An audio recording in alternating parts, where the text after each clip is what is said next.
আসসালামু আলাইকুম। আচ্ছা, আপনার কাছে কি মনে হয় বোঝাপড়াহীন একটা অস্থির জীবনে কি আদৌ কোনো শান্তি আছে? আমার কাছে তো মনে হয় না। সবকিছুর ঊর্ধ্বে গিয়ে যে কোনো সম্পর্কেই সবার আগে উচিত বোঝাপড়াটা সেট করা। সেটা হতে পারে স্বামী-স্ত্রীর মধ্যে, সেটা বাবা-মার মধ্যে, সন্তানের প্রতি মা-বাবার, বা হতে পারে ভাই-বোন, বন্ধুত্ব, যে কোনো সম্পর্কের ক্ষেত্রে।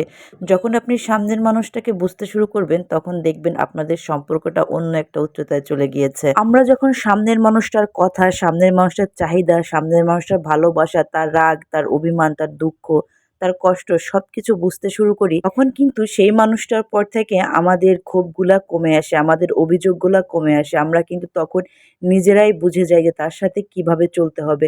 ছোট্ট একটা উদাহরণ দিই, যেমন ছোট বাচ্চা যারা সদ্য কথা বলতে শিখেছে বা খুব ভালো করে কথা বলতে পারে না, অনেক সময় হয় যে তারা আমাদের একটা কথা বোঝানোর চেষ্টা করছে, আমরা বুঝতে পারছি না, সে চিৎকার করে কান্না করছে। কিন্তু হ্যাঁ, যখন আমরা তাদের কথাটা বুঝে যাই, সেই কাজটা যদি করা সম্ভবও না হয়, তাহলে কিন্তু তাকে আমরা অন্যভাবে সান্ত্বনা দিয়ে মনটা ঘুরিয়ে ফেলতে পারি।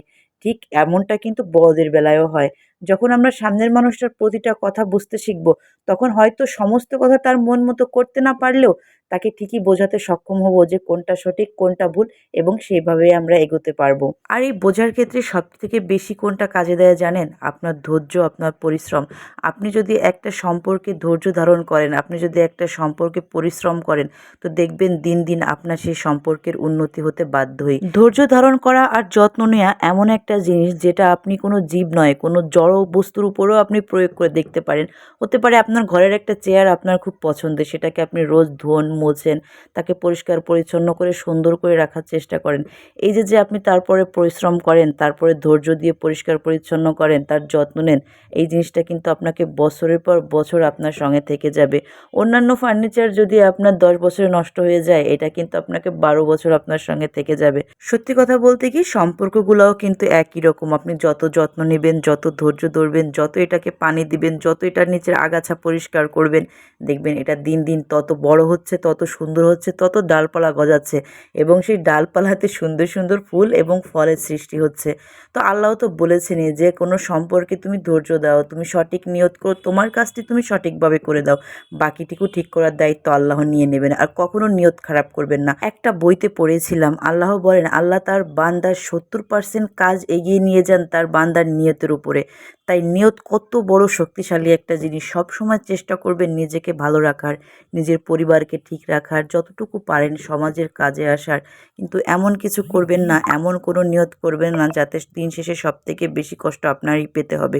সবসময় পজিটিভ থাকুন, পজিটিভ চিন্তাভাবনা করুন, নেগেটিভ জিনিস থেকে দূরে থাকুন। আমি তো বলব নেগেটিভ কথাবার্তা যেসব মানুষরা বলে তাদের থেকেও একটু দূরে থাকুন। হ্যাঁ, আপনার দুশ্চিন্তা আসতেই পারে, দুশ্চিন্তা আপনার হতেই পারে, এটা স্বাভাবিক, এটা আমাদের জীবনের একটা অংশ।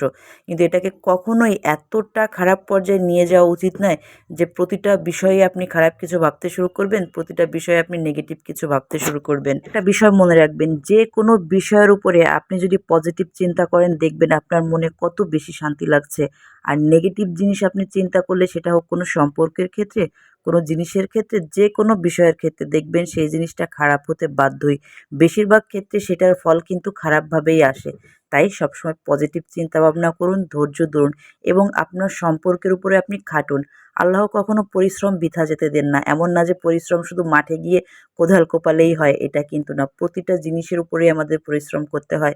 তো সঠিকভাবে সৎ থেকে আপনি যে জিনিসের উপরেই পরিশ্রম করবেন, আপনি পজিটিভ ভাববেন, তার ফল আল্লাহ অবশ্যই আপনাকে দিবে।